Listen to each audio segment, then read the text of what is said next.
Assalamualaikum warahmatullahi wabarakatuh. Alhamdulillahi rabbil alamin.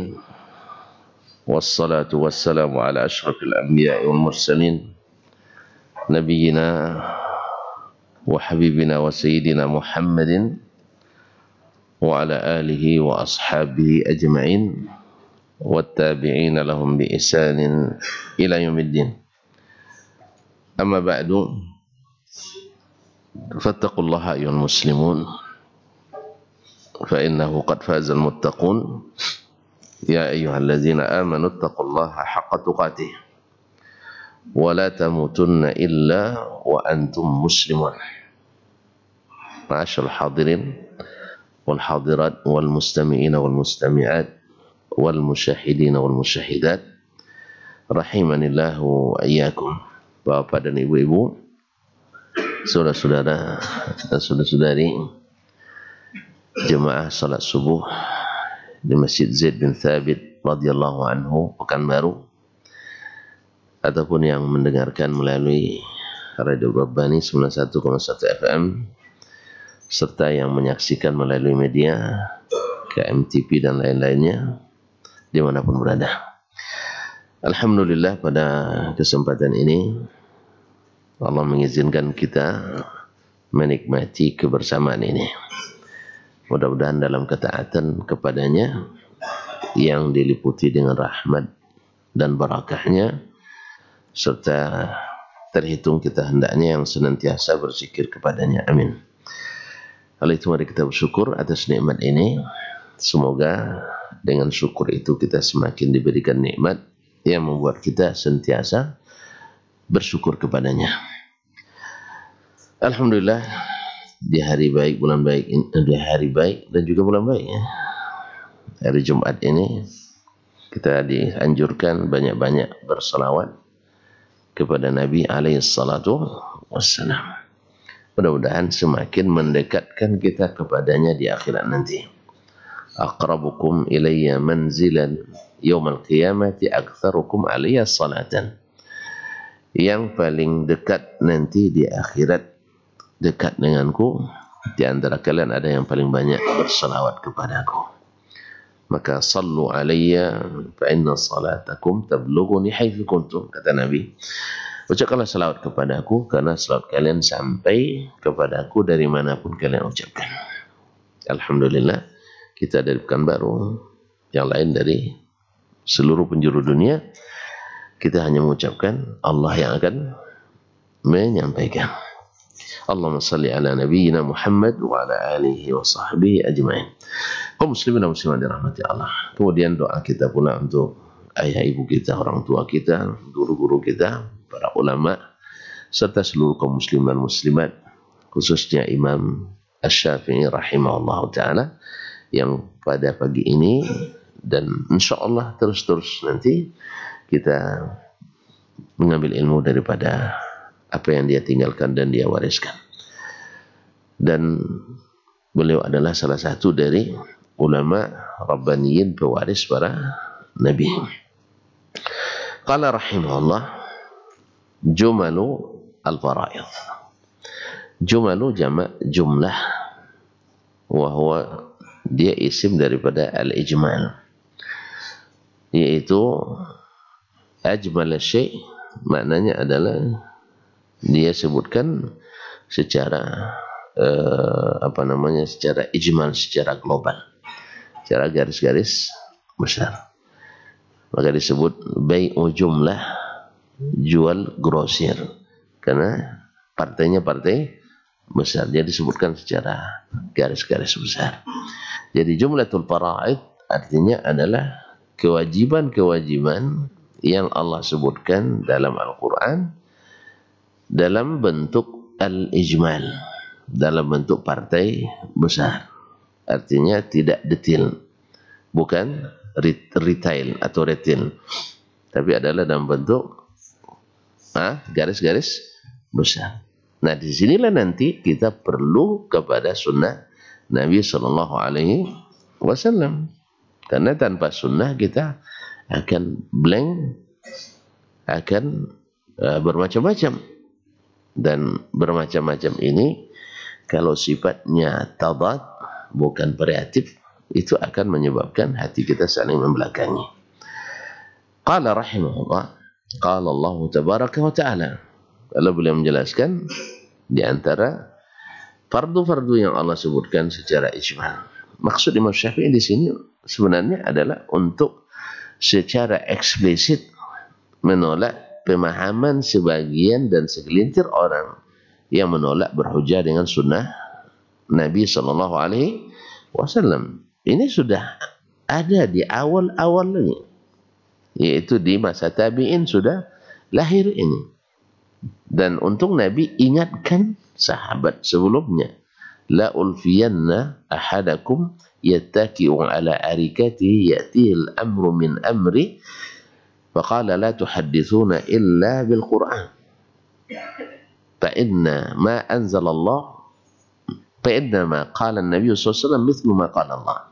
Oh, kama qala sallallahu alaihi wasallam, jangan saya sampai temukan seseorang kalian duduk bersandar di atas sofanya, lalu datang kepadanya perintah atau perkara agama yang diriwayatkan dariku, lalu dia bilang, tidak usah pakai ini, cukup dengan Al-Quranul Karim, karena Al-Quran sudah mewakili apa yang disampaikan oleh Nabi alaihissalatu wassalam. Nah, para pengekor ini tentu saja yang namanya orang sudah berpendapat pasti nak cari alasan-alasan, penguat-penguat, ya kan? Seorang sudah punya keyakinan yang tentang sesuatu dan dia tidak mau beranjak dari keyakinan itu, pasti akan mencari alasan-alasan penguat. Jadi ditetapkan hukum lalu baru cari dalilnya, bukan cari dalil baru tetapkan hukum. Dan ini sampai hari ini masih banyak. Sampai hari ini masih banyak yang menolak hadis-hadis Nabi sallallahu alaihi wasallam, baik secara mutlak, ya artinya tidak diterima sama sekali, atau secara parsial, yaitu pada bab-bab tertentu. Misalnya bab akidah, hadis tak boleh dipakai kecuali hadis mutawatir. Yang mutawatir pun yang diriwayatkan orang banyak tidak juga boleh dipakai kecuali sesuai dengan logika. Akhirnya yang diikuti logika apa hadis? Yang diikuti logika apa hadis? Logika, bukan hadis. Karena hadis baru ikuti kalau sesuai logika. Kalau tidak sesuai, ya ditolak. Ditolak dengan makna ditafwidkan. Oh, ini hadis tak jelas maknanya, tidak tahu kita maknanya. Berarti Nabi tidak pandai menjelas. Ya, kalau tidak tahu kita maknanya, sahabat tidak tahu, berarti Nabi tidak pandai menjelaskan. Hanya ibaratnya botol kosong, ya botol ini tidak boleh dibuka, tengok aja. Percaya ada botol, percaya. Apa isinya tidak tahu. Jelas. Susunlah botol sebanyak-banyak di rumah, tapi isinya ada, tak boleh tidak boleh diyakini, tidak boleh dibuka. Ini manhaj tafwid. Ini secara dusta sudah menisbatkan kepada Nabi dan para sahabat. Yang kedua, atau ditolak dengan cara takwil. Oh, mana ini tidak sesuai nih. Botol ini memang bagus, tapi isinya harus diganti dengan materi yang lain. Ini expire nih. Ini diganti. Sehingga hadis-hadis Nabi akhirnya ditolak dengan cara ini. Dan alhamdulillah ahlus sunnah senantiasa hidup. Karena Nabi katakan, la yazalu ta'ifatu min ummati qa'imin 'alal haqq. Akan tetap ada segolongan umatku di atas kebenaran. Tidak akan mereka tidak akan terfitnah oleh orang-orang yang merendahkan mereka, dituduh dengan tuduhan macam-macam. Memang pengikut para nabi itu tidak pernah bebas dari tuduhan, dan biasanya yang menuduh lebih banyak daripada yang tertuduh. Itu biasa, karena memang yang di atas hak itu kan ta'ifah, yang di atas kebatilan tawaif, ya. Yang di atas kebenaran itu firqah, satu. Yang memusuhinya firaq, jelas ya. Yang mengikuti itu kebenaran itu jamaah, yang menolak kebenaran itu jamaat. Nah, ketika ada yang bilang tidak ada satupun golongan Islam di dunia ini yang menolak perayaan ini kecuali satu, kita bilang alhamdulillah, mudah-mudahan yang satu inilah yang kebenaran itu. Karena yang benar di atas kebenaran itu cuma satu golongan. Ya, jadi jangan takut ya, jangan takut difitnah. Tapi kalau antum berbuat salah itu wajib takut itu. Makanya kaum muslimin dan muslimat Ahlus Sunnah itu tak pernah takut disalahkan. Salahkan aja lah. Tapi dengan dalil, insya Allah kita ikuti. Tapi kalau hanya dengan pikiran, ya semua orang punya pikiran. Antum EQ-nya 200, saya 250 misalnya nih. Saya belum pernah tes EQ. Takut nanti rendah EQ-nya jadi belum pernah ikut. Apa dah pernah? Nggak usah lah. Nggak usah lah nanti. Tinggi pun kita, nggak akan juga diakui oleh orang. Rendah apalagi. Ini yang saya takut rendahnya nih. Ini apa indikasi EQ tinggi itu? Pandai bercakap, pandai nulis, banyak makan. Iya kan? Kapan ada tes-tesnya kan? Kebetulan yang dites orang yang itu spesialisasinya. Awak spesialisasi di hadis, tidak ada tanya hadis satu. Mana lulus kita? Rendah IQ kita dibuatnya. Kan ya? Sama lulus CPNS-nya tanya, Pak Dasman berjalan dari sini ke Dumai dengan kecepatan sekian. Ya, jarak sekian. Berapa? Ini itu yang ditanya kau. Awak dah jangan hitung-hitung itu. Dia apa namanya? Membuka usaha dengan modal 1 miliar misalnya.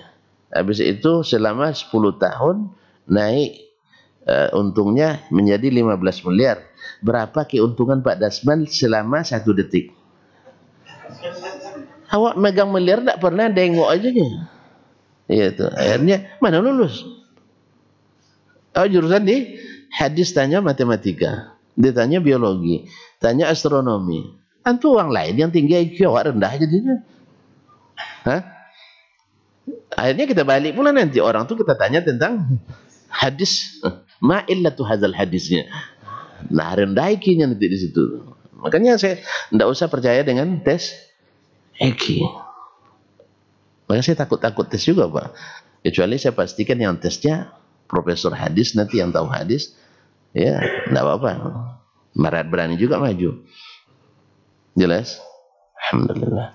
Tanya nanti ketebalan kulit, kulit ari itu Pak dokter ahli biologi yang tahu nanti. Dia yang tinggi IQ nanti. Ya Pak ya. Jarak dari bumi ke matahari berapa? Ada lupa lagi ya. Allah musta'an.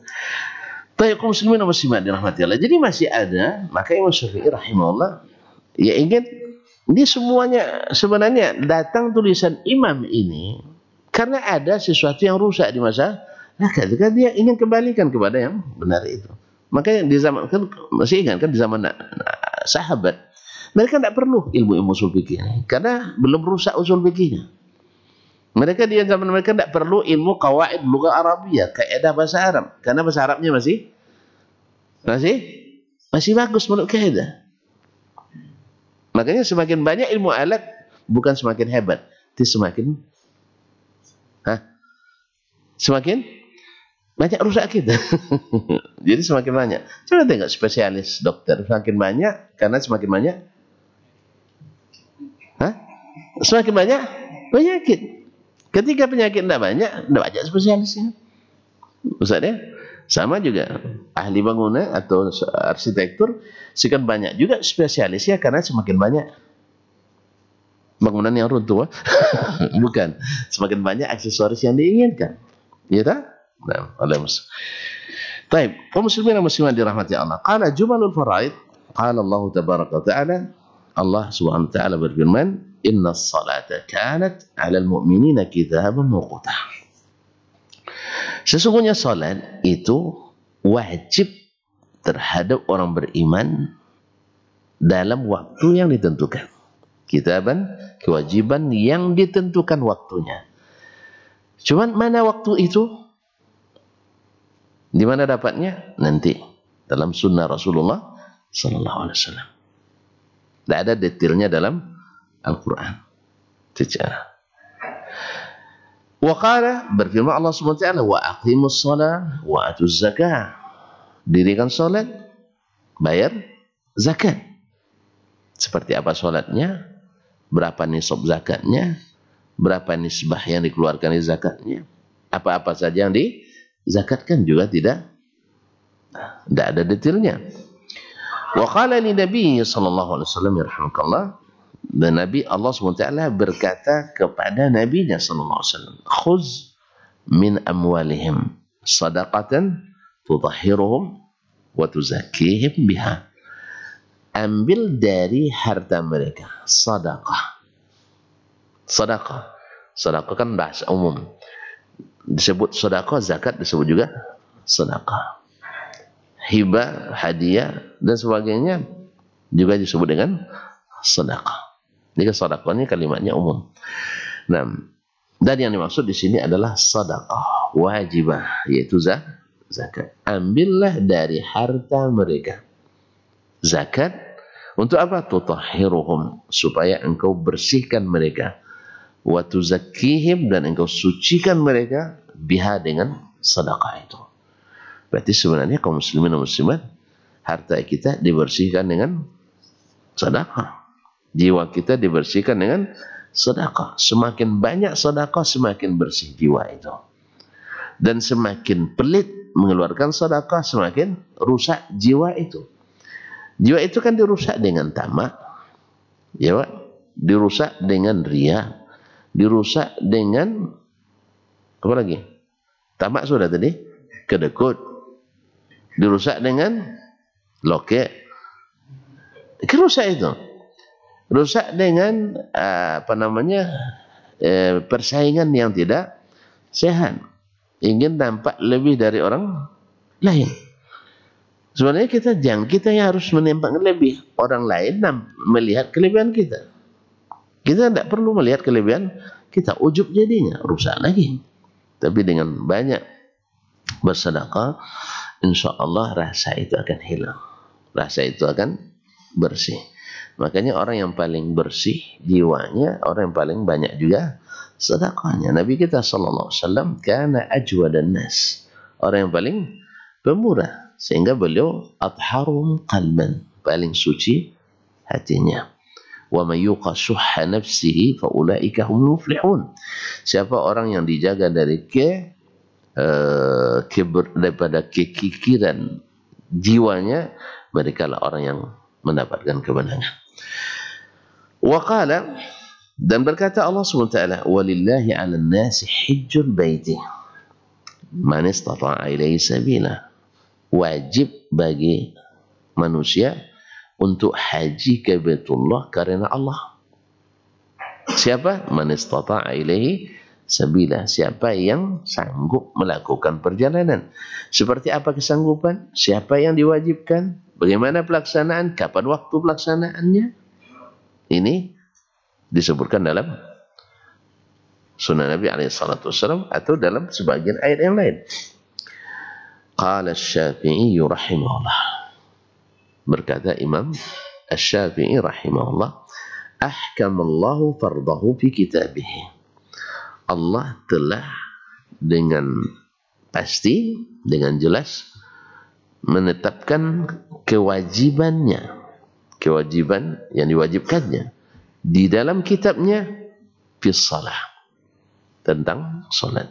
Jelas, dirikan salat. Inna salata kanat 'alal mu'minina kitaban mawquta. Salat itu wajib dalam waktu yang ditentukan terhadap orang beriman. Berarti sudah jelas. Sehingga tidak ada lagi khilaf di antara ulama tentang masalah itu, bahwa salat itu wajib, fardu.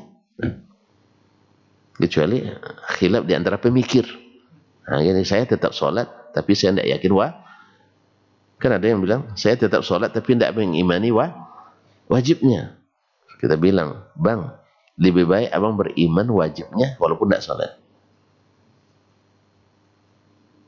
Kok pada nengok saya? Hah? Saya bukan nyuruh antum tidak salat, jangan salah paham.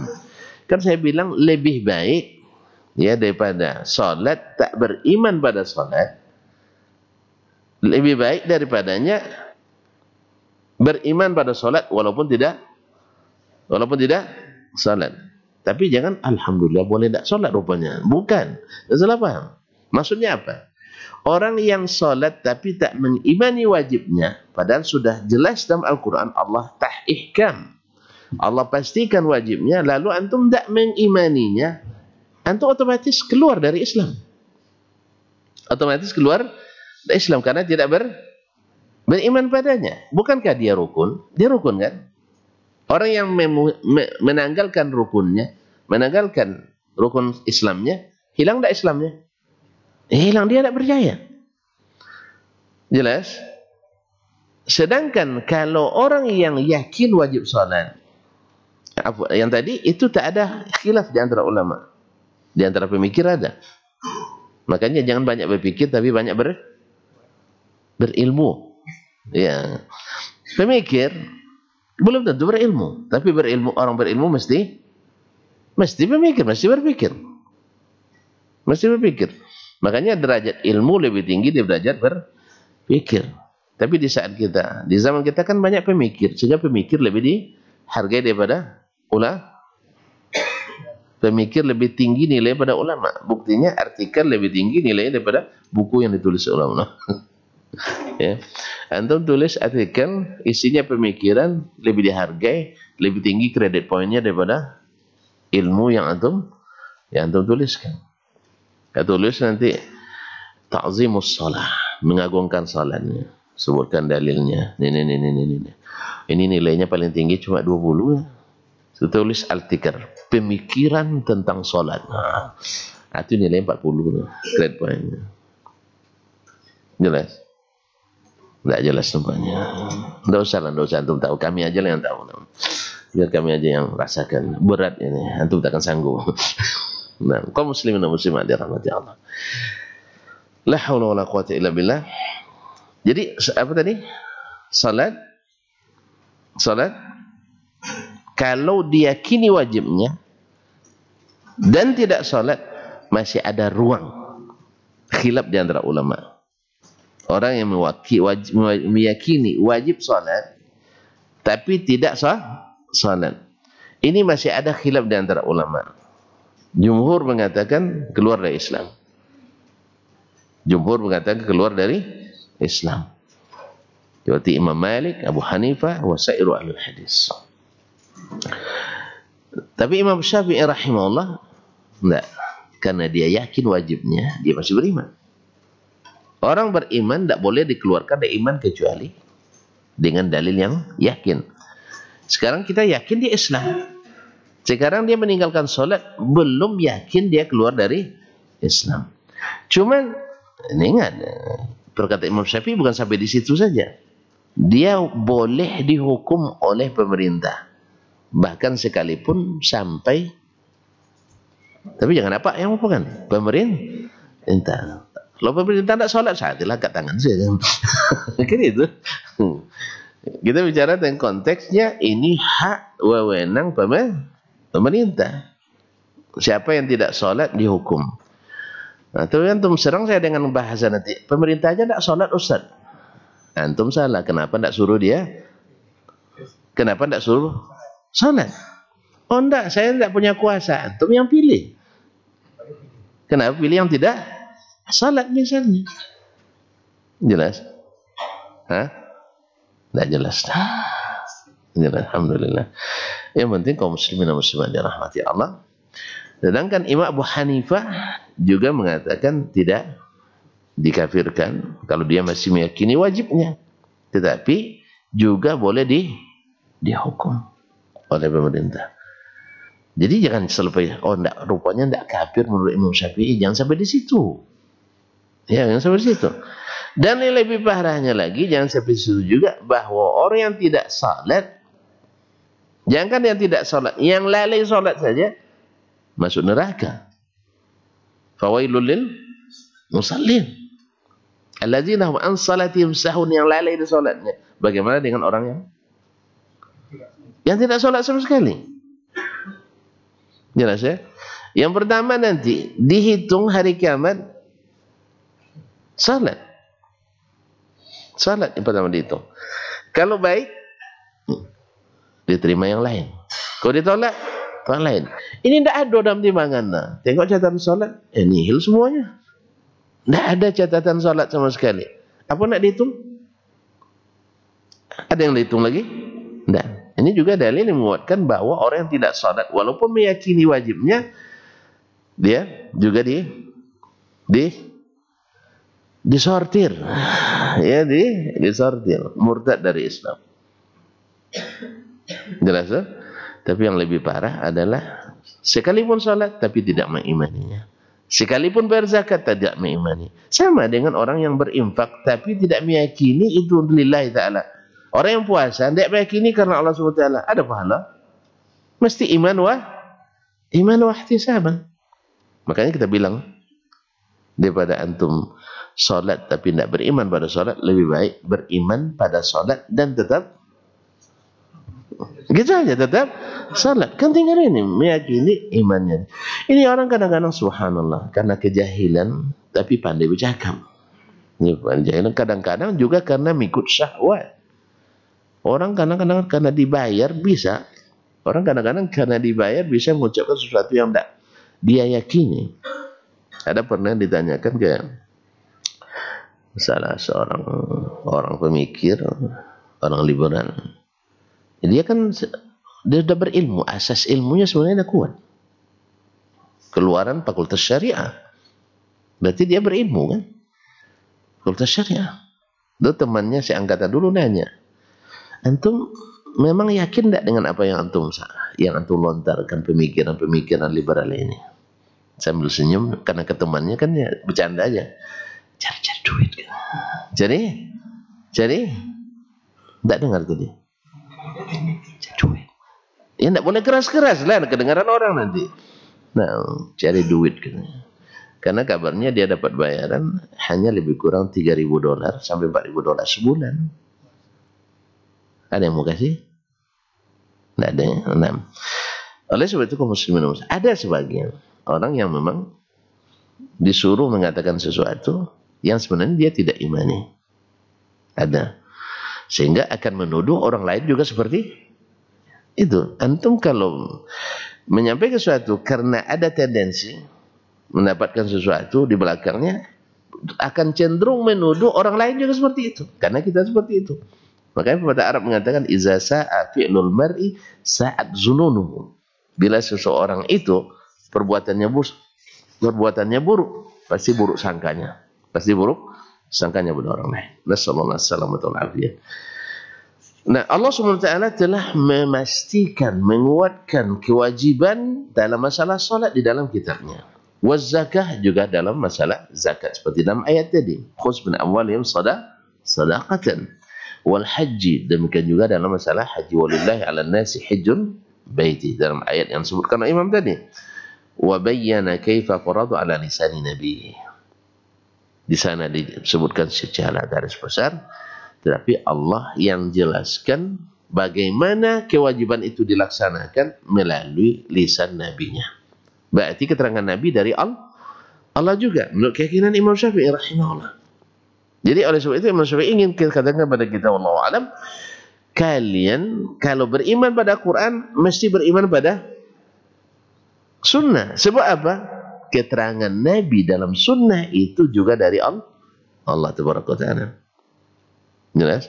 Kan dah berkali-kali diingatkan bahwa taat kepada Rasul sama dengan taat kepada Allah. Menerima Rasul sama dengan menerima dari Allah. Dan tidak ada jalan bagi kita yang namanya Muslim dan Muslimah kecuali mengikuti Rasulullah. Ini yang harus diulang-ulang oleh beliau. Karena di zaman beliau lahir orang-orang yang tadi menolak hadis-hadis Nabi SAW. Orang Islam juga. Karena banyak orang yang masuk Islam bukan karena keinginan, tapi karena ingin menyelamatkan diri. Bukan dipaksa, tidak. Bukan dipaksa, enggak. Dia nak melihat, misalnya masuk Islam ke sini. Sekarang masuk Islam misalnya Pekan Baru. Misalnya awalnya dengan pemahaman yang menyimpang. Lalu datang pemahaman yang lawan menyimpang, Pak, yang meluruskan. Kalau simpang kan melurus jadinya. Jangan nyimpang dah, berarti lurus tuh. Nanti sampai sana nyimpang berarti tidak lurus lagi. Nah, ketika orang mengikuti yang lurus ini, yang menyimpang akan merasa enggak? Merasa senang atau merasa tidak senang? Merasa senang. Hah? Sekarang orang beragama mengikuti kebiasaan dan tradisi misalnya, yang bertentangan dengan dalil dan sunnah Nabi. Lalu datang Pak Edi mendakwakan yang lurus seperti ini. Yang biasa seperti itu, senang nggak dengan itu? Masih tidak senang. Ini masih dalam lingkup internal inter umat beragama. Saudara kita, ketika kita luruskan, ya, biasanya dia takbir begini misalnya kan, kalau kita takbir tuh begini atau begini gitu ya, langsung dia terima. Kenapa enggak? Kamu baru lahir, kan gitu kan? Kamu baru lahir. Saya ketemu dengan Buya Godang dulu, guru saya katanya. Kamu baru dapat satu hadis, guru saya dulu dapat seperempat hadis. Pokoknya banyak alasannya, pasti ada. Itu di internal kita, apalagi di eksternal. Awalnya mohon maaf, negeri itu mungkin dulu dikuasai oleh orang Majusi, seperti di Persia dulu kan orang Majusi penyembah api, jelas. Tiba-tiba masuk Islam, banyak yang masuk Islam. Ada nggak jiwa-jiwa yang sakit melihatnya? Ada yang jiwa-jiwa yang sakit melihatnya? Banyak. Akhirnya mereka nak melampiaskan dendamnya masuk Islam. Pahamnya? Masuk Islam. Akhirnya masuk diikuti dengan tujuannya merusak Islam dari dalam. Disinilah lahir pemikiran-pemikiran ingkar sunnah itu. Dia namanya misalnya Ibrahim bin Bishr An-Nadham.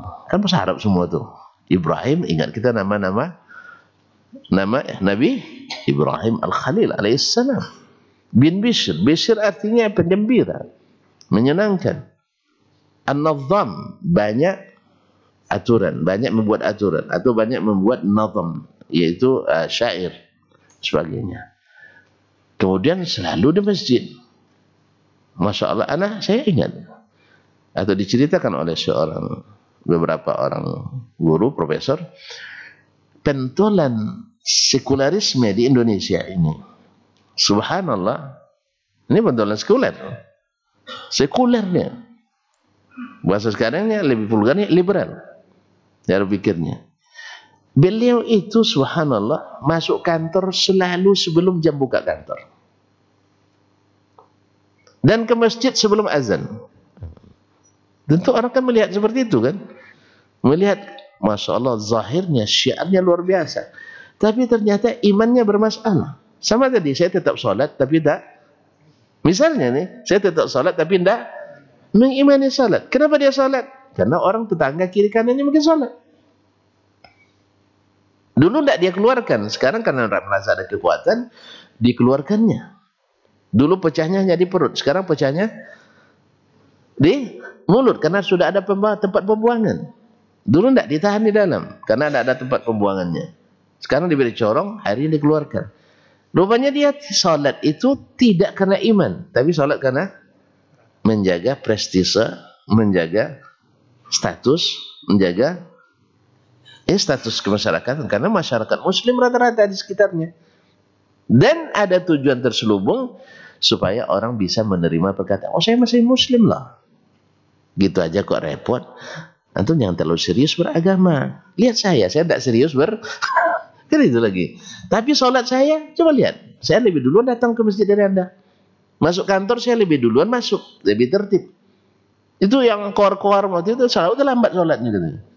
Masuk kantor selalu terlambat. Jadi hujah.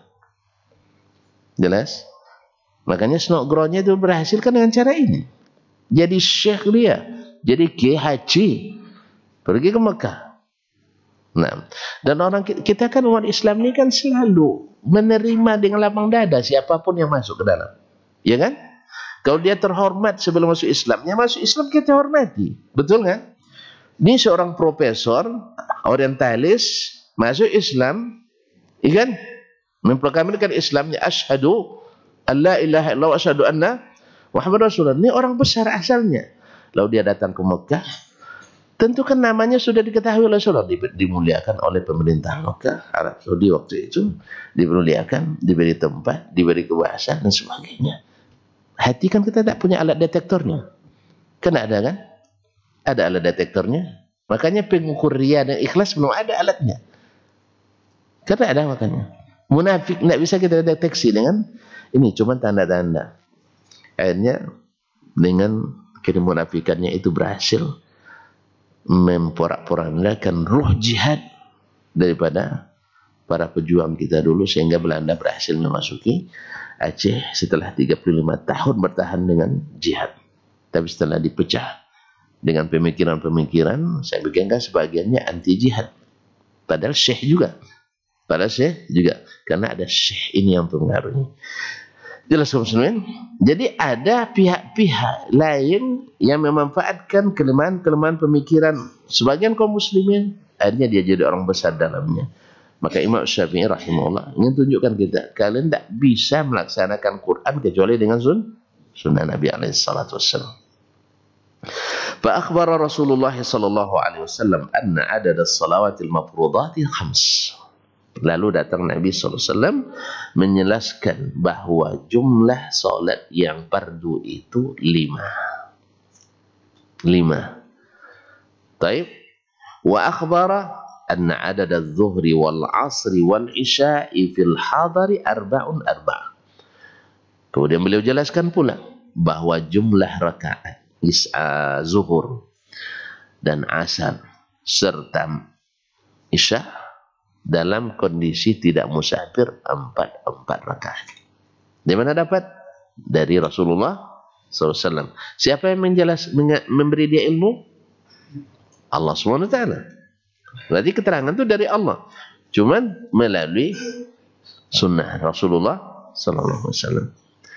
Wa adad al-maghribi 3. Dan jumlah rakaat salat maghrib 3. Wa adad as-subhi raka'atan. Dan subuh 2 rakaat. Boleh tak ditambah? Tidak ada dalil yang melarang. Tidak ada dalil yang melarang jangan kalian tambah. Tidak ada. Ini kan sebagian bilang, apa dalil yang melarang saya mengada-ngada amalan ini? Kan baik. Salat kan baik. Tambah aja. Dari 5 jadi 6 rakaat. Kalau ada yang bilang, kenapa kau tambah? Tanya, mana dalil yang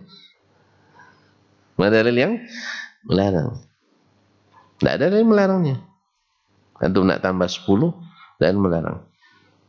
Jelas? Tuh kita tambah. Lebih banyak kesempatan ke masjid, Pak. Kan lebih banyak kesempatan ke masjid, lebih banyak kesempatan untuk orang berkumpul silaturahim dan sebagainya. Kan baik itu. Dalil melarang tidak ada. Kan itu selalu alasan kita.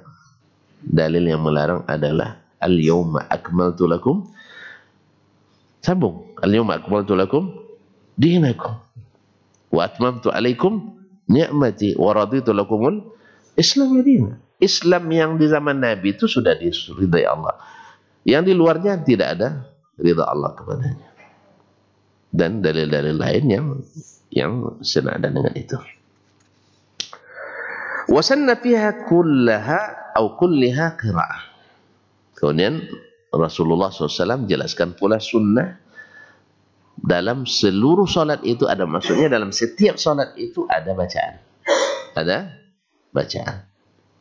Wasanna annal jahra minha bil qira'ati fil maghribi wal isya'i was subh.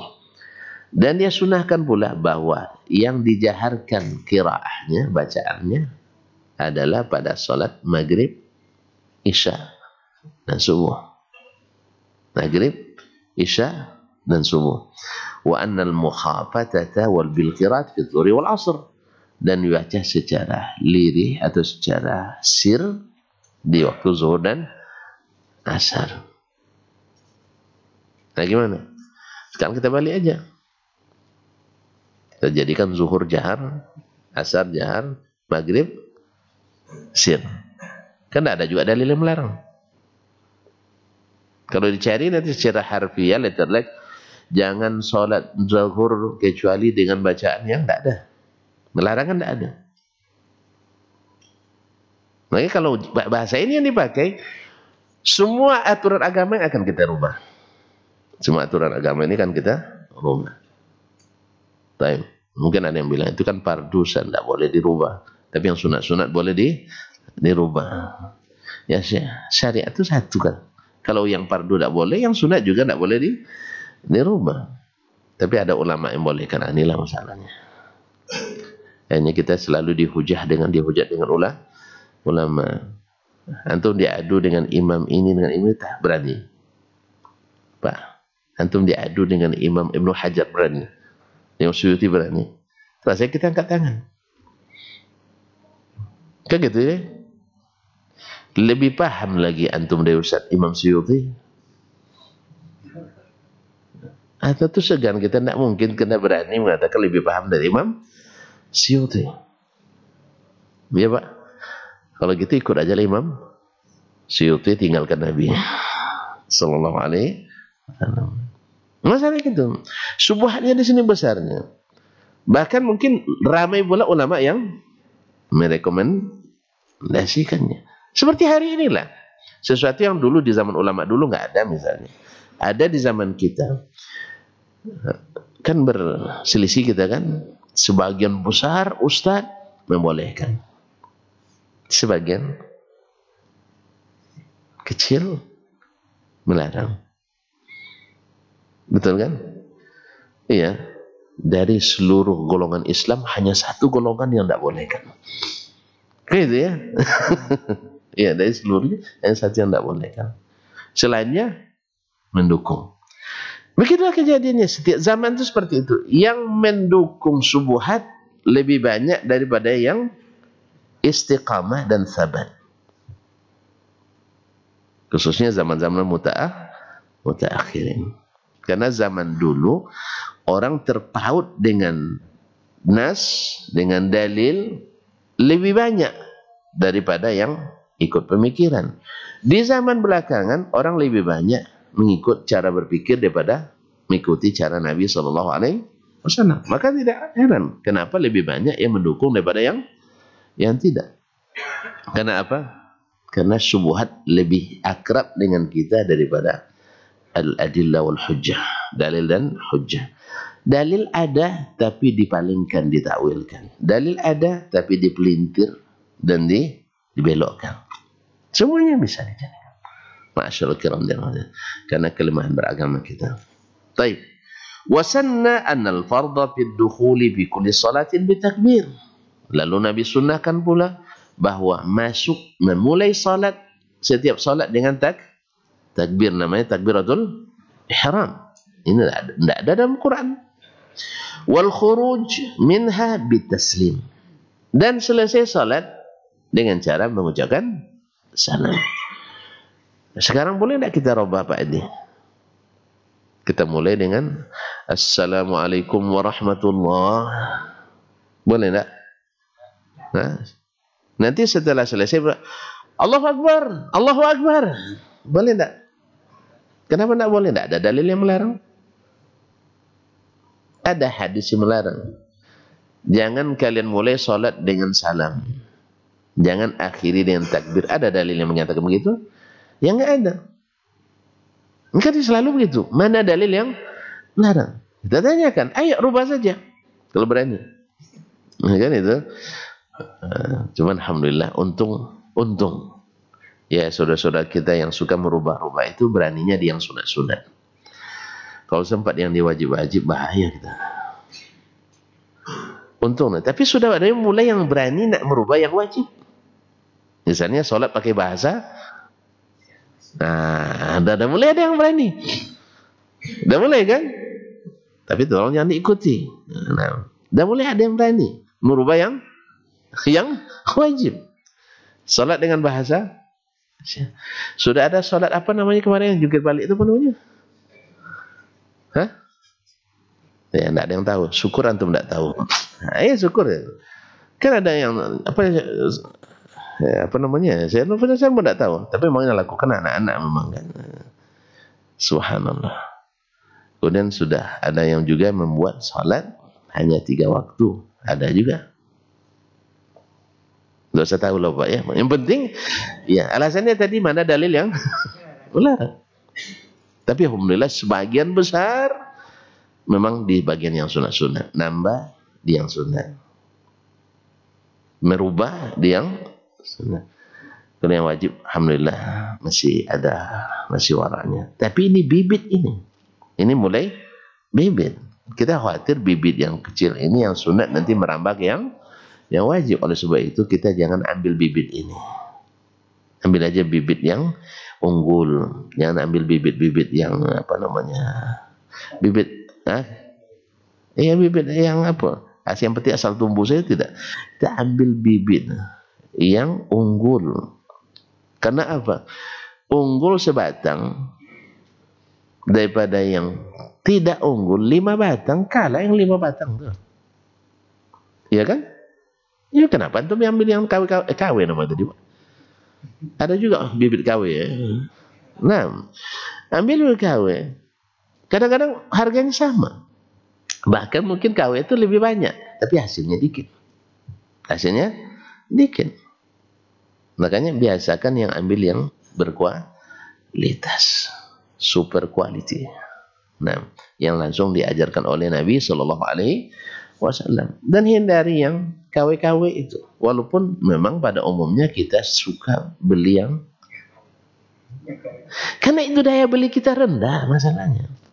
Di tempat-tempat yang pendapatannya tinggi, daya beli tinggi, mereka lebih suka yang asli original.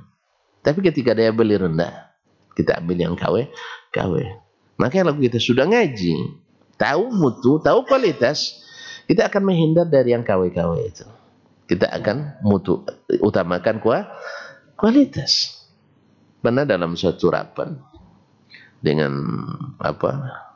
ahli dan pakar, misalnya nak ganti kubah masjid ini misalnya. Saya tanya, kalau diganti kubahnya dengan yang baru, yang berkualitas, berapa nilai duitnya? Dijawab olehnya waktu itu 7,5 miliar. Saya tanya lagi, 7,5 miliar, tahannya berapa tahun? Garantinya bisa sampai 25 tahun.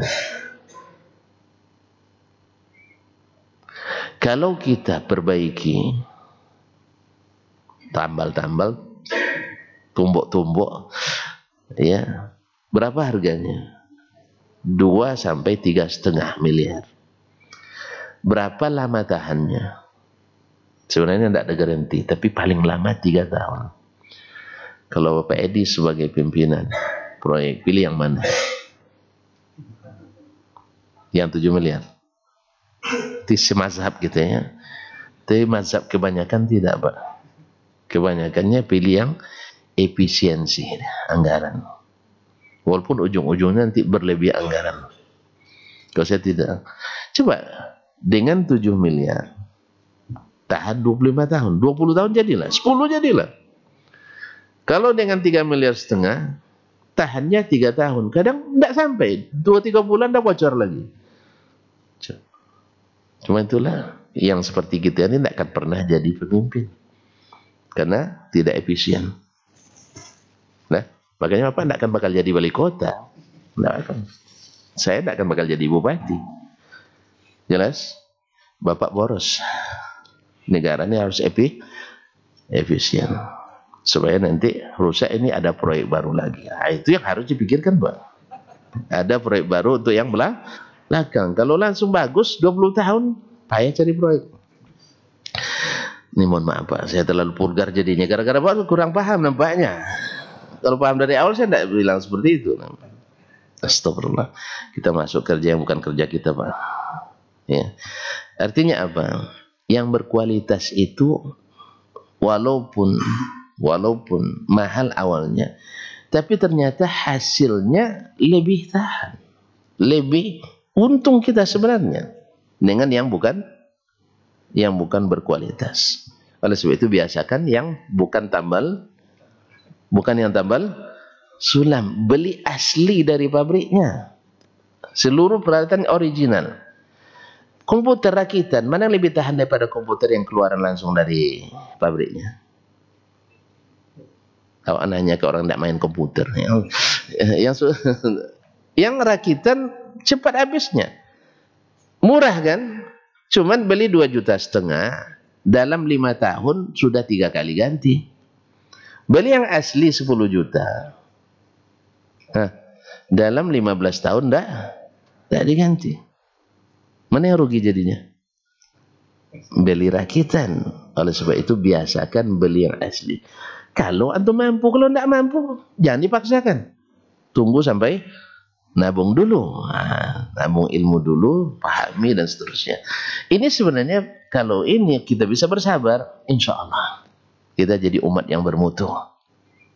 Cuman karena kalau kita tidak sabar, itulah tadi. Yang penting asal jadi murah meriah. Akhirnya ketika dihisab, dihitung-hitung keuntungan, banyak ruginya daripada untungnya. Allah musta'an. Semoga Allah SWT jadikan orang yang istiqamah. Taib. Barangkali sampai sinilah dulu ya. Yaitu wal khuruj min al-bitasib wa annahu yu'ta fiha bi takbir thumma qira'atin thumma ruku' thumma sajdatin ba'da ruku' wa ma siwa hadha min hududiha. Kemudian dimulai takbir, setelah itu qira'ah, membaca Al-Fatihah dan surat, kemudian ruku', kemudian i'tidal, kemudian sujud setelah ruku'. Tidak boleh sujud sebelum ruku' dan seterusnya. Wa ma siwa hadha min hududiha, dan yang lain-lain aturan yang sudah ditetapkan. Walaupun tidak ada larangan untuk merubahnya, kita tidak boleh merubah. Dalil khusus maksud saya, bahasanya jangan kalian rubah, kan ada. Tapi Nabi katakan inilah salat yang diinginkan Allah Subhanahu wa ta'ala, jangan dirubah. Nah, jangan dirubah. Wallahu ta'ala alam. Wassallallahu ala nabiyina Muhammadin wasallam. InsyaAllah kita sambung pada pertemuan pekan depan. Wabillahi taufiq wal hidayah. Aqulu qawli hadza wa astaghfirullah li wa lakum fastaghfiru innahu kana ghafurur rahim. In kana lil 'abidina ghafura. Wa subhanakallah bihamdik asyhadu an la ilaha illa anta astaghfiruka wa atubu ilaik. Wassalamualaikum warahmatullahi wabarakatuh.